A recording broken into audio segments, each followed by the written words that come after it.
Hello, it's me, Jess. Welcome to my channel. I'm here with another channeled message. This is a specific message. It might resonate with you, it might not. All right, so this is another very interesting message. It's on the mystical side of things for sure, which I know is not everybody's cup of tea, but this message is coming through very strong, so I'm just going to deliver it the way that I'm receiving it. So I feel like for the people this message is for, you've been through something and they're giving me the word punishing. So you might have felt punished by this experience or by the way that someone treated you. You could have felt very punished. But also there's a quality to that word punishing that is like very qualitative for me, where it's like, it's just very extreme or severe or violent. And I think that put you really up in your head. It confused you. And in a way, I feel like this experience kind of acted as a spiritual cone for the mind. Now, a cone, and I'm not making an excuse for this, okay? We're just kind of understanding, I think, a sequence of events, like what occurred when this happened. So a cone is kind of a spiritual riddle that binds the intellect. It trips the intellect up. So whatever this was that you went through, you couldn't make logical sense of it. And that's even on a spiritual level, because I'm hearing myself say in another reading, this must have been like years ago now, but I'm hearing myself say, like, you know, something inside of you knows without a shadow of a doubt that whatever this was you experienced, you did not deserve it. Like, karmically speaking, you know beyond a shadow of a doubt that you did not deserve this karmically, meaning you know that. I think this is a group that is very spiritual, but you're not like hokey about it at all. You're not, you genuinely understand the value and the wisdom of morals and principles and values. You know that you did not behave in such a way in a past life to where you would need to be treated in this way in this life in order to balance out your karmic scales or to learn a lesson about why you don't behave that way. This is a group that knows beyond a shadow of a doubt that you did not need that lesson, and that's not why this happened to you. And so what it did is it confused the intellect. It bound the intellect. And I feel like that's what it was meant to do, because when the intellect is kind of like bound in this way, another kind of knowing is free to like arise, some kind of transcendent spiritual knowing. And I feel like that's what this experience, this like punishing experience that you went through, has done for you, because I think there is something here about your philosophies, the way that you relate to spirituality, yourself, your behavior, life, that's not quite right. And I'm not saying you're entirely wrong, but I'm just saying it's not quite right. Like, it needed some kind of like fine-tune adjustment, and being confronted with this experience and this severity in, I think, this other person. I think for a lot of you, there's like another person here that you have been like paired up with in some kind of divine spiritual way. And I want to be careful with these words, okay? Because this person is uncouth. This person behaved in a way that is unacceptable. And you know that, and possibly even like abusive. They could have traumatized you in some way. Okay. But we're kind of understanding, like, I think something happened to you on a psychological level that I'm trying to like explain or get at here. And, whatever it was, it had this weird transcendent effect on you, or it will do, or it is like currently unfolding. That's what I'm trying to like, that's what Spirit's showing me, and that's what I'm trying to describe. But I think you're already aware of that. And that's maybe even confusing, that it took this experience for you to learn that, or that there possibly was no other way for you to learn that. Like, again, it's confusing the mind, it's confusing the intellect in order to help you reconfigure something about like your spiritual philosophy. And in doing that, it's snapping you into alignment in a strong way, and it's connecting you with your power. Because I think in your pursuit of spirituality, what this group has mastered or has set out to master, let me not say mastered, okay, but like what I think you've made a lot of progress on is restriction, Saturnian energy, restricting yourself for something higher.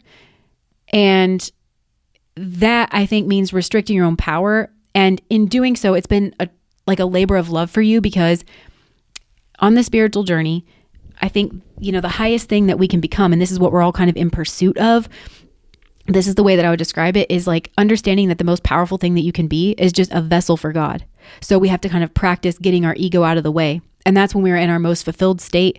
And that's when we are most powerful and most potent, when it's not about us, right? So that means all those Saturnian things that we associate with spirituality. A lot of times it's monotonous, kind of boring, practice, ritual practice of, not feeding the ego and learning how to put the ego down in order to pursue some kind of like something higher. And I feel like that's the path that you've been on. But in confronting this person and this energy, whatever this is that you've been through, that's again, it felt like very punishing. And I think for a lot of you, this is a person. Now, you could have experienced this in different ways. Definitely there's a 3D component though here. So you could have experienced this like at work. I just heard spiritual attack.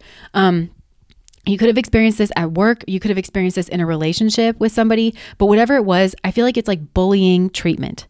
But on the face of it, because whoever is doing this, and I kind of have a profile of this person that you've kind of been paired with in this way. I have a profile kind of coming through, but I feel like, yeah, let's talk about it actually. So whoever this person is, I actually think that they have in previous incarnations kind of mastered this kind of mercurial energy. So they're good with routine. I think they're good, maybe socially, they're good with communicating. They're good with kind of keeping facts and numbers straight. They're good with details. But then this kind of energy became this weird foundation for them to kind of get things all wrong later on down the track, which I feel like is what's gone on, because you and this person, I think from a certain lens, are kind of on the same level spiritually in terms of like power, in terms of this like Jupiter energy, which Jupiter amasses things. It amasses like energy, power, knowledge, money. But Jupiter, when it's healthy, and I think you have this aspect, it's benevolent and it's goodwill and it's very giving, and it understands that it's not for itself, it's God's, and it needs to be utilized as though it is God's, which usually means in some kind of natural order of things, right? And you very well understand that. This person has done something similar. They've amassed some kind of like knowledge or wealth or power. They've amassed something here, but they use it for like power play, and they're kind of they're missing the plot, and they're misunderstanding the challenge that is before them. And they have a weirdly philosophical way of doing this. They have a guiding philosophy. They have a justification. They have an intellectualization that they apply about their behavior. And it has to do with glorifying power. And that's the mirror between you and this person that I feel like you are up against. And power has many different like forms. It can be wealth. It can be size. It can be status. It can be beauty. It has a lot of different things that it can use, right? But this person essentially glorifies power, where I feel like you've tried to not relinquish your power, but you know what I'm saying? You've tried to restrict your power here because there's something transcendent that you are after in doing that. I feel like yours is more of a true spiritual path, whereas this person's coming off very Sith from Star Wars. Like they glorify power, and they glorify selfishness, and they glorify their ego in some way that they misconstrue as these spiritual concepts of like transcendence, because this is a person who's kind of obsessed with shirking is the word, like shirking restriction, any kind of restriction, societal restriction, the restriction of religion, morals. And this person kind of has this weird ethos that's like hard for me to describe or like connect to, but it's like this weird ethos of looking down on people who have morals and principles and virtues and values. Because this person, they think that people who are that way are one way and one way only. And that way is weak. I think certainly like weak-minded. They think, they have this like worldview that people who have, again, morals and some kind of higher principle, that they will apply their self-discipline to achieve, that they will apply a restriction to their own ego, which means apply that restriction to their craving, apply that restriction to their passion, apply that restriction to their emotional response,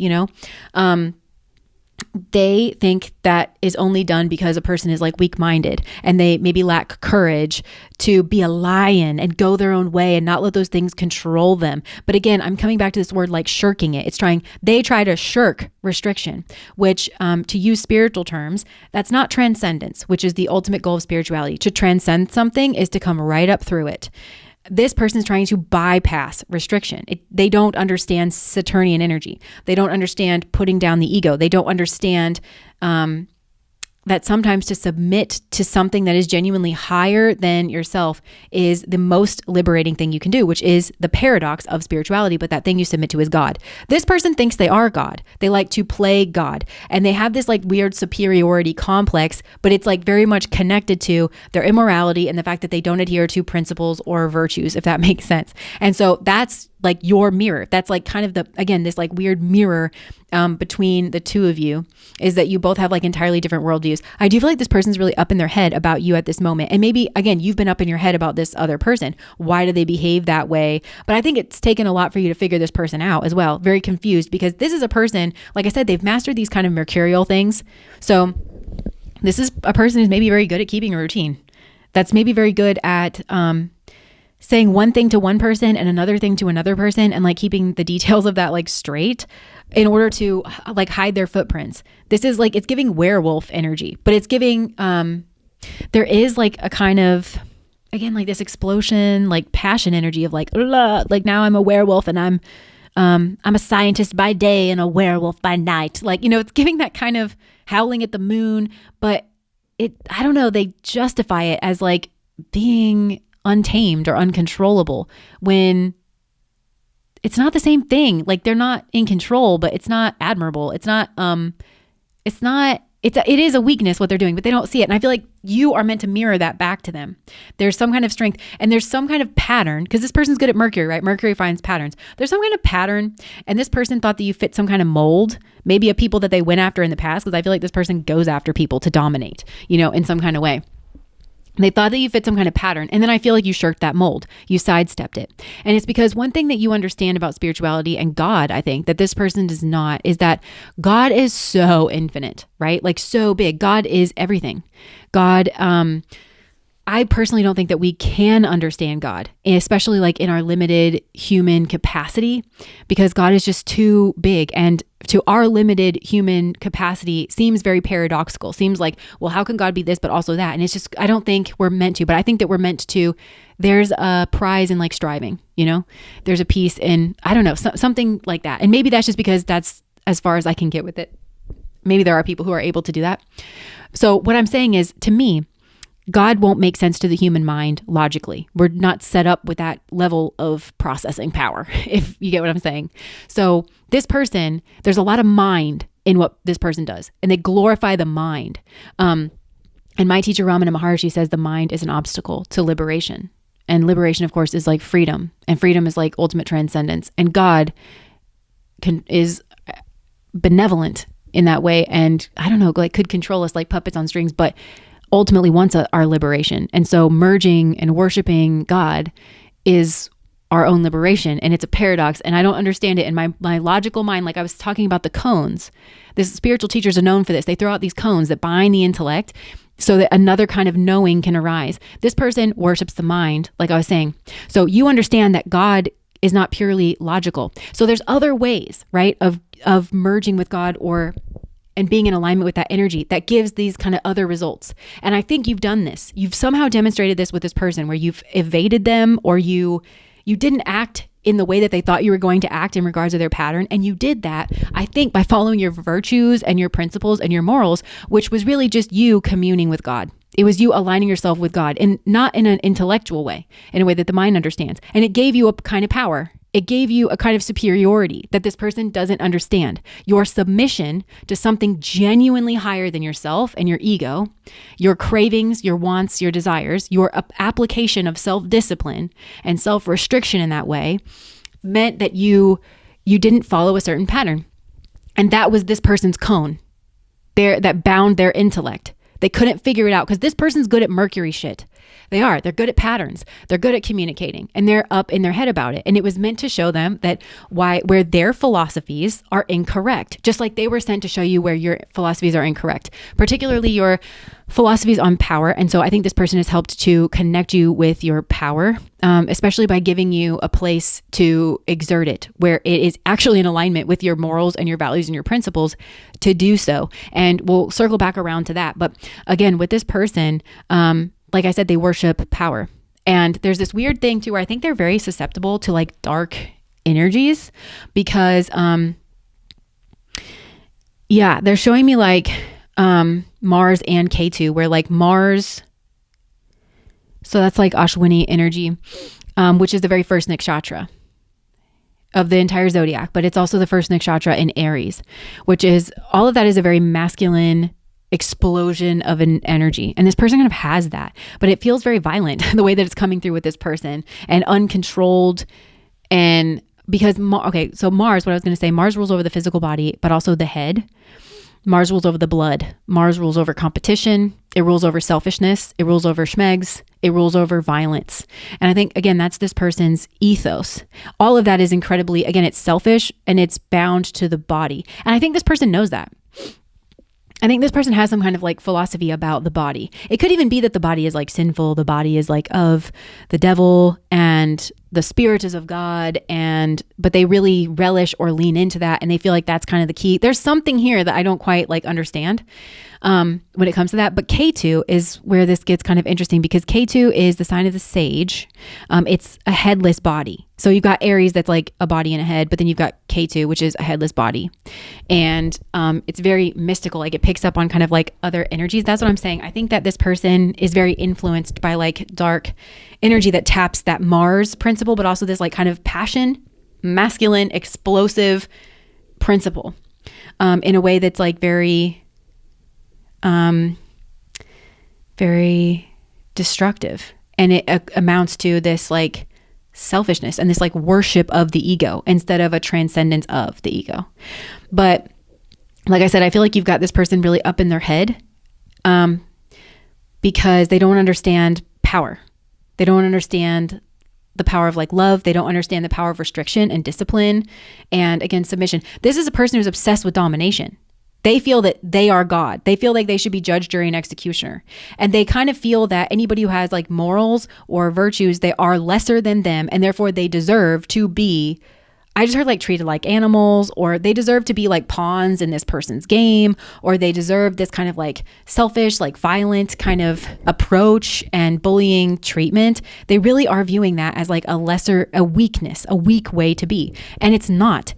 And, you know, it's not to say that there aren't some people who don't have a mind of their own, and they are of that lower vibrational frequency. And so they do kind of cling on to the values and the principles that their parents or their priests or their culture has ascribed to them. And they've not done any work on the back end. That's not you though. And that's not the only expression of somebody with morals and virtues and principles. It can be an immense place of strength, which again, I'm getting like Leo energy, which is, you know, it is strength energy. It's nobility.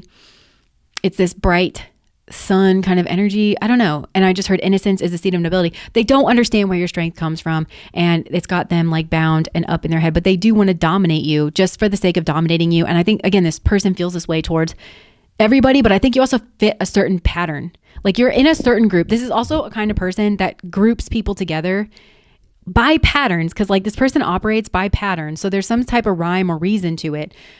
But it's wrong, and you have kind of thrown a wrench in that as well, where they have to really, they're contemplating your energy is their guru kind of contemplating a cone. And this is where I'm circling back around to you, because you've been put in this situation. Let's not beat around the bush, okay? Spiritually speaking, you've been put in this situation. I think you know that. And I think that's where you're like, what are you guys doing up there? You know, you're thinking about God and you're thinking about your spirit guides, and they love you so benevolently. And this is where you've had to revisit your ideas of compassion and your ideas of this kind of like severe nature, where sometimes this kind of cruelty, this kind of confrontational energy, you know, being very intense, like in this way, the way that this person does, just with no applied discipline. Well, you have mastered this applied discipline. And so carrying that with you, you're coming up through that, which is a very different energy than this other person carries. You're capable of much more wisdom, contemplating it from this perspective because you've mastered the other thing. So you've kind of pulled ahead in a way that this person doesn't understand, but that's like spiritually and energetically, and in terms of like wisdom, genuine holistic wisdom. Well, this person's still like getting wrapped up in their logical mind, but going to, because I'm getting the energy of, okay, how do I put this? Yeah, you've mastered you understand the intellect behind restricting yourself and being very compassionate to everybody. You don't need to be told about like to do that And why? This person has shown you a different side of people, though, that most people don't have. So your philosophies will not work for this person. If you are kind and compassionate, it amounts to enabling this person. And it doesn't amount to a net good, where when you show an average person compassion, it amounts to a net good for everybody. When you're patient and you're forgiving to that kind of person. This is a kind of person that means to be severe. They are not making mistakes. Compassion and forgiveness is for people who make mistakes. This is not a person who is making mistakes. This is somebody intentionally behind the scenes throwing their weight around. They're making a conscious decision to do that. And they're belittling your energy and everyone else. And if you show this person compassion, it's the same thing as enabling their bad behavior. This is a person who has like victims. You understand? You feel me?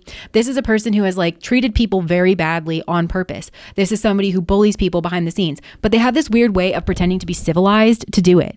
And they're good at it because they're good at Mercury, right? And I do think there's a magical quality here, because the aspect of in the zodiac, like I'm just tapping into Purva Bhadrapada, which is like, again, an incredibly magical place in the zodiac.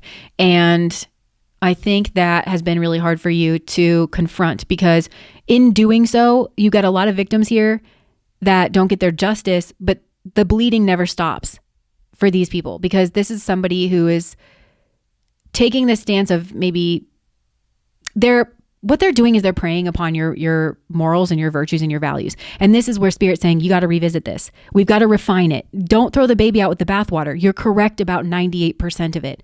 This person represents like some kind of 0.5%. I know that's not like the full 100, but there's other things here. But this person represents some kind of very small sliver of things that don't fit in your philosophies. So you're refining, you're fine-tuning your philosophies. Yes, overall, you've got the bulk of the energy down, and you're correct. You treat people well, you're well-mannered, and you're right to do that. But there's a certain kind of energy that you can be confronted with, where if you do that and you are not severe in your condemnation of how wrong this person is, and you're not, there's a way that I think you're meant to deal with this person, and you would know what that is. And I'm not telling you to stoop to this person's level at all. That's not what you're supposed to do, but you are meant to tap into your power.